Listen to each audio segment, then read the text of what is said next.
चलो बता देते हैं कैसे सॉल्व करना है इसको, है ना। देखो लेट्स से ये ए पॉइंट है और ये बी पॉइंट हो गया। ए पॉइंट हो गया, let's say A point given है 2,0 और बी पॉइंट है 0,2। ये बी पॉइंट हो गया, ठीक है। और यहाँ पे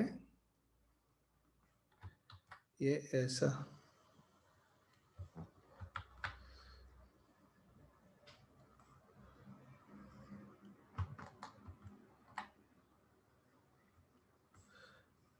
ये ए पॉइंट हो गया और बी पॉइंट हो गया, ए बी पॉइंट मिल गया, है ना। और एक लाइन है,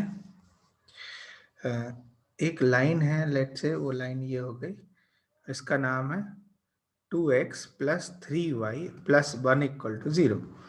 और कहा जा रहा है कि इस पे कोई पॉइंट है general, find a point on the line this, let's say ये p पॉइंट है। तो यदि ये p पॉइंट इस लाइन पे है तो देखो यहाँ पे PAB का एक ट्रायंगल फॉर्म करेगा। P is any point on this line, तो PAB एक ट्रायंगल फॉर्म करेगा। So for any triangle, triangle PAB, क्या ये ट्रू होता है कि difference of two side, absolute difference of two side is less than the third side, है ना। मतलब absolute difference of PA - PB, क्या ये लेस देन थर्ड साइड होगा AB से? ये तब होगा जब ये ट्रायंगल आएगा, और लेस देन और इक्वल टू आएगा। इक्वलिटी कब होल्ड होती है? मतलब ये इक्वलिटी का मतलब है कि PA - PB जो है इक्वल टू AB तब आएगा when PA and B are collinear, when PA and B are collinear। तो अब देखो यहाँ पे हो क्या रहा है, ये बोला जा रहा है कि PA - PB is less then और इक्वल टू AB। तो यहाँ पे क्वेश्चन के अकॉर्डिंग क्या है, find P on the line this such that this is maximum. ये अपनी वैल्यू मैक्सिमम ले रहा होगा, तो ये अब इसकी मैक्सिमम वैल्यू क्या होगी? AB। मतलब ये AB के इक्वल होगा, इसकी जो मैक्स वैल्यू आएगी वो AB आएगी। तो बोल रहा है कि ऐसा P बताओ जब ये अपनी मैक्सिमम वैल्यू ले रहा होगा। तो मैक्सिमम वैल्यू होने के लिए ये AB के इक्वल होगा, और AB कब होगा? जब PA and B are collinear। तो बाय द वे P इस लाइन पे कहाँ होना चाहिए? कहाँ होना चाहिए बताओ? ये कॉलिनियर हो जाए, ए बी पे कॉलिनियर, मतलब ए बी लाइन पे कहीं होना चाहिए, और पी इस लाइन पे है। तो क्या ये वो पॉइंट, क्या ये हो गया वो पॉइंट पी? तो अब ये पी पॉइंट क्या है? इस लाइन का और ए बी लाइन का इंटरसेक्शन। तो ए बी कितना है? ए बी लाइन तो मिल ही जाएगा। देखो ये x पे 2 इंटरसेप्ट, y पे 2 इंटरसेप्ट, तो x/2 + y/2 = 1। ये ए बी लाइन हो गया, मतलब x + y = 2। और ये वाली लाइन कितना है? 2x + 3y + 1 = 0। इन दोनों को सॉल्व करो फटाफट और बताओ कितना आंसर मिल रहा है। जो भी आंसर मिलेगा वो p के कोऑर्डिनेट आ जाएंगे। x बताओ कितना मिल रहा है, y बताओ कितना मिल रहा है, सॉल्व करके बताओ शार्प।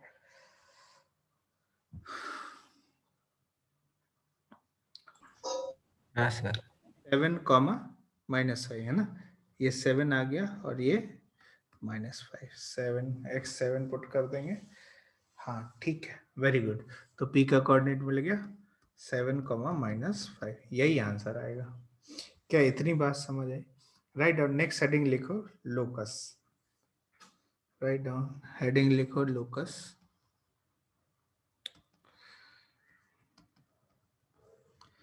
तो लोकस प्रॉब्लम वेरी इंपॉर्टेंट होता है, मतलब बड़ा दिक्कत करता है लोकस। और बेसिक आइडिया क्या होता है लोकस का ये सीख लेते हैं, ठीक है। सो लेट्स से कि मैंने ये इस तरह से एक ग्रुप बना दिया है ऐसे। लेट्स से ये ग्रुप है,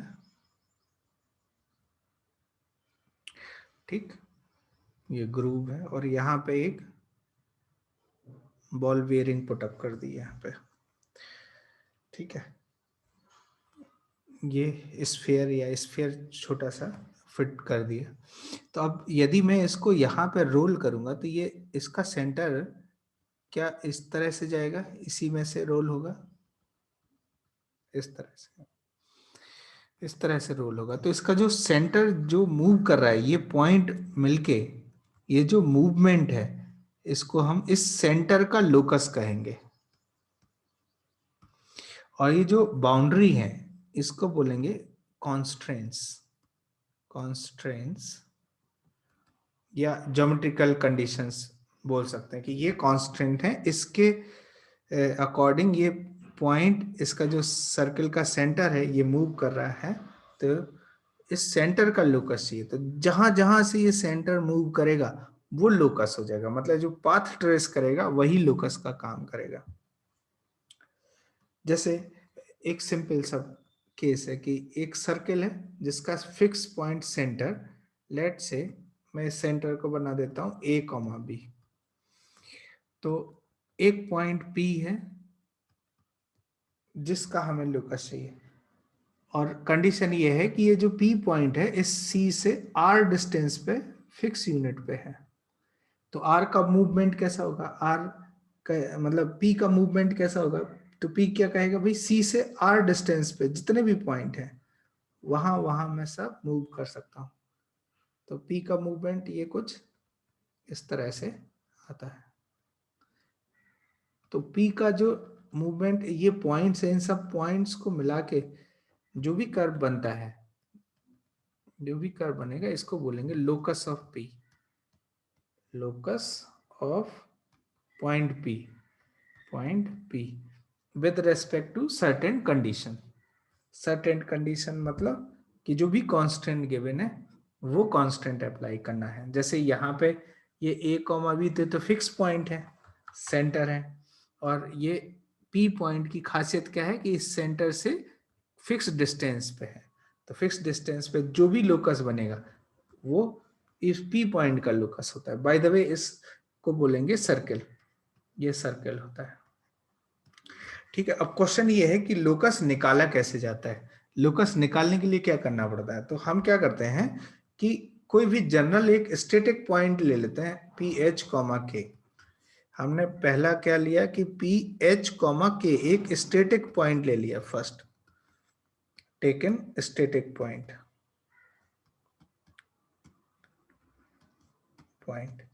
ठीक है, स्टैटिक पॉइंट लिया। स्टैटिक क्यों लिया, क्योंकि ये जो भी ज्योमेट्रिकल कंडीशन होगी वो हम अप्लाई करेंगे। तो फिर दूसरा केस क्या लेंगे, apply geometrical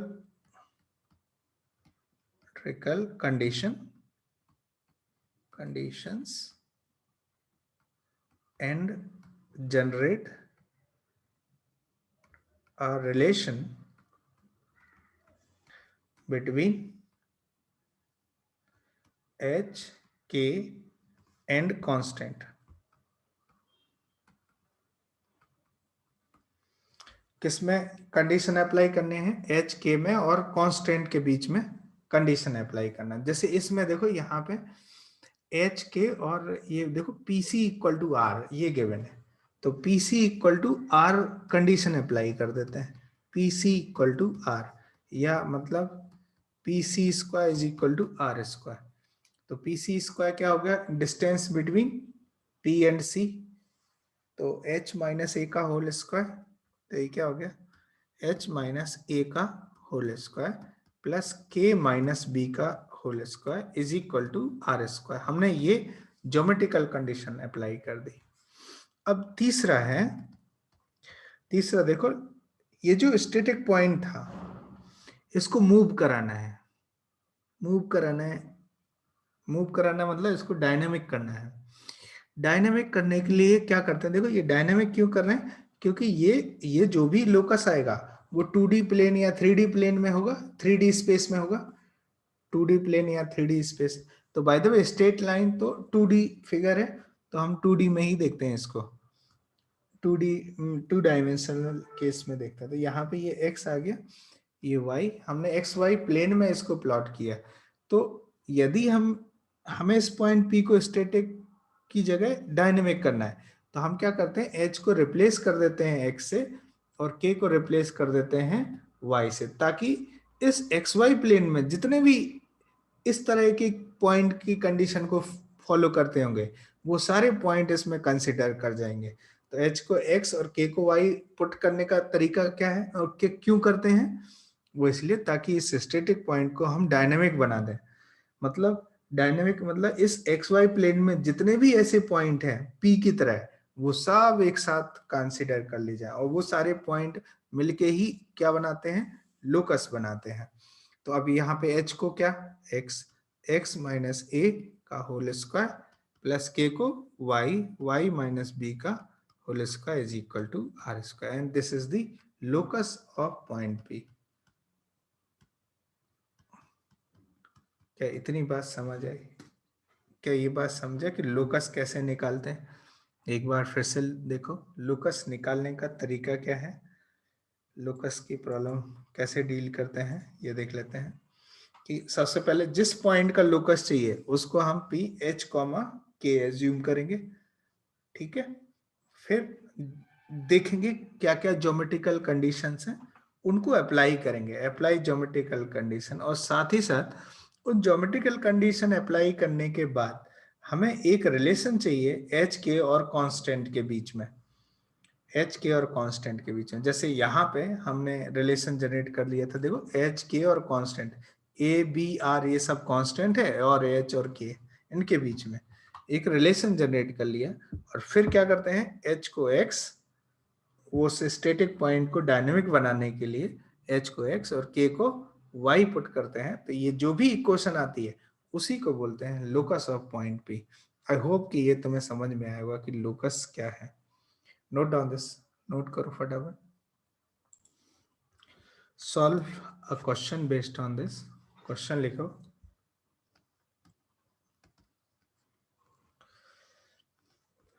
find the locus of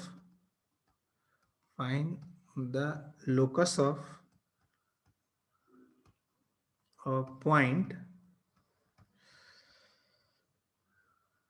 equidistant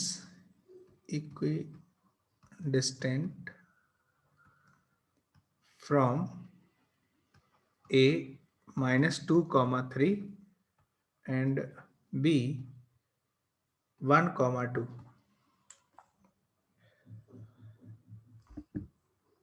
answer करो। देखो क्या करेंगे इसमें, सिंपल सा है। क्या बोला जा रहा है कि ये ए पॉइंट है माइनस 2 कॉमा 3 और एक बी पॉइंट है 1 कॉमा 2। तो एक ऐसे पॉइंट पी का लोकस चाहिए, जिसका लोकस चाहिए हम उसको एच कॉमा के बना देते हैं। और सच ऐसा पॉइंट है जो कि ए और बी दोनों से इक्वी डिस्टेंस पे है। तो याद करो, यदि ये इक्वी डिस्टेंस पे है तो पी का जो लोकस आता है, बाय द वे ये परपेंडिकुलर बाइसेक्टर आता है, परपेंडिकुलर बाइसेक्टर, देख लो ध्यान से। बट ऐसा नहीं है कि हम परपेंडिकुलर बाइसेक्टर की इक्वेशन निकालने वाले हैं, हम जो लोकस की कंडीशन गिवन है वही अप्लाई करेंगे और वो अपने आप परपेंडिकुलर बाइसेक्टर बन जाएगा। तो अब देखो यहाँ पे क्या करना है, P A is equal to P B, ये अप्लाई कर देना है। और ये P A equal to P B है तो इसका मतलब है P A square is equal to P B square होगा, होगा कि नहीं होगा? ऐसा क्यों करें, क्योंकि डिस्टेंस फॉर्मूला यदि हम लगाते हैं तो उसमें अंडर रूट आता है, तो स्क्वायर करने पे वो अंडर रूट खत्म हो जाएगा। मतलब h प्लस 2 का whole square plus k minus 3 का whole square is equal to ये पी बी स्क्वायर मतलब h माइनस 1 का whole square plus k minus 2 का होल स्क्वायर, ऐसा है इतना। अब आप इसको सिंप्लीफाई कर लीजिए। तो देखो h के और कांस्टेंट में ही तो रिलेशन चाहिए था, तो हमें ये मिल गया। तब इसको सिंप्लीफाई करते हैं तो H square plus 4h plus 4 plus K square plus 9 minus 6k is equal to H square plus 1 minus 2h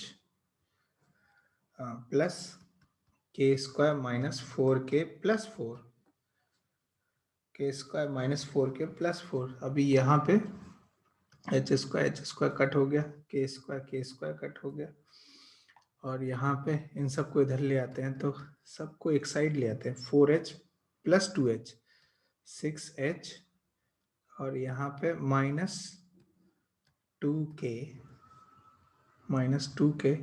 और देखो ये 4 से 4 कट हो रहा है तो प्लस 8 इक्वल टू 0। देखो ध्यान से, 9 माइनस 1 तो 8 आ गया, मतलब 3h minus k plus 4 equal to 0। तो ये h और k के टर्म्स में आ गया, लेकिन ये लोकस नहीं है। अभी ये स्टैटिक पॉइंट है, मतलब ये p particular p point h comma k ये स्टैटिक पॉइंट था, और ये कंडीशन जो गिवन है वो अप्लाई की तो ये आ गया। अब इसको डायनेमिक बनाना है तो h को x और k को y से रिप्लेस करना पड़ेगा। h देखो फर्स्ट कोऑर्डिनेट है ना, इसीलिए x से, और k सेकंड कोऑर्डिनेट है इसलिए y से रिप्लेस करते हैं यहाँ पे। तो h को x, k को y से पुट अप कर देते हैं यहाँ पे। तो लोकस क्या हो जाएगा, लोकस आ जाएगा 3x minus Y plus 4 equal to 0।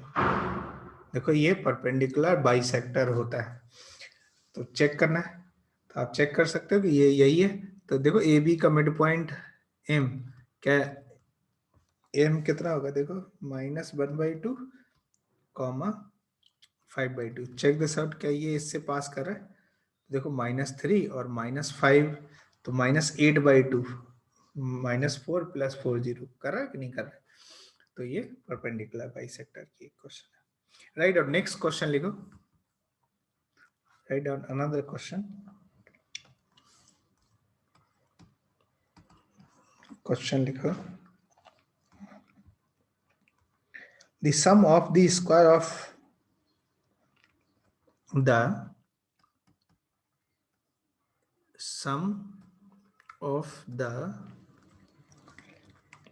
squares of the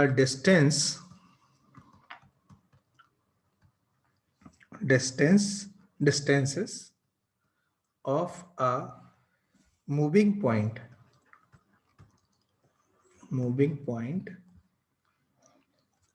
from two fixed points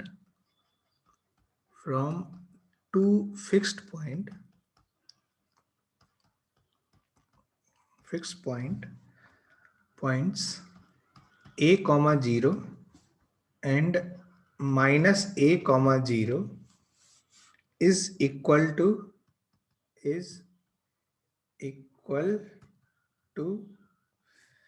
a constant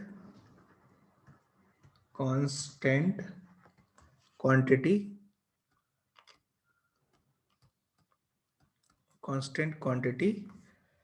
c, quantity 2c square, full stop.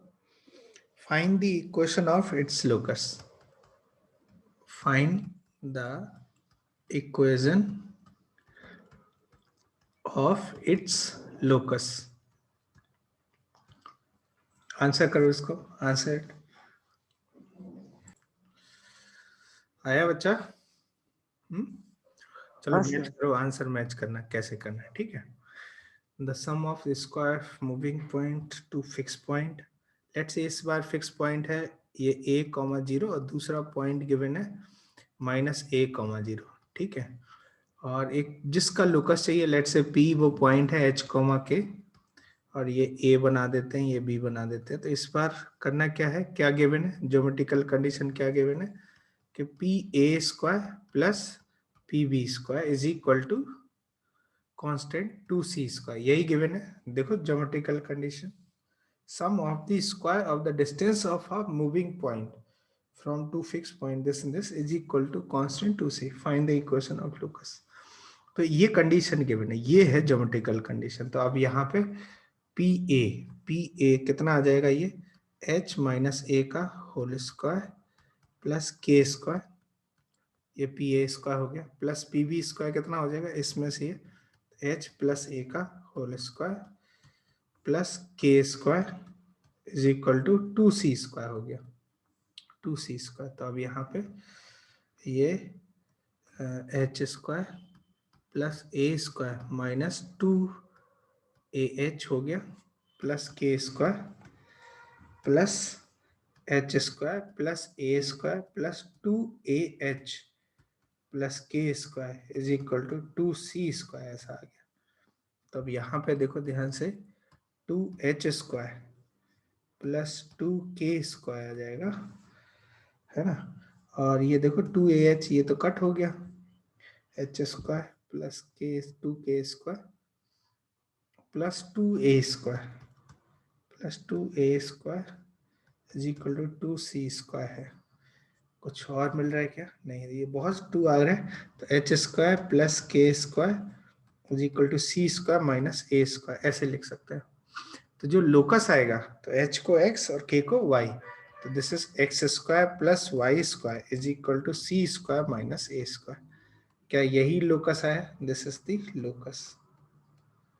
Is this clear? Next question लिखो, नेक्स्ट क्वेश्चन लिखो, राइट डाउन। क्वेश्चन है a point moves so that a point moves so that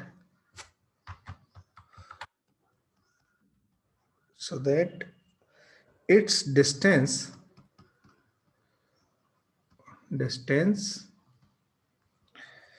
from the point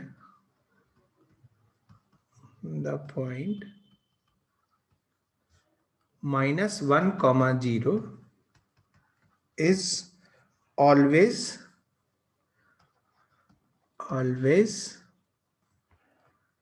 3 times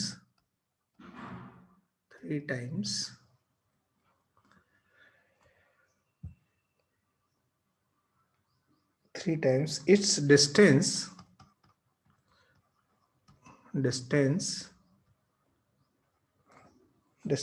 from the point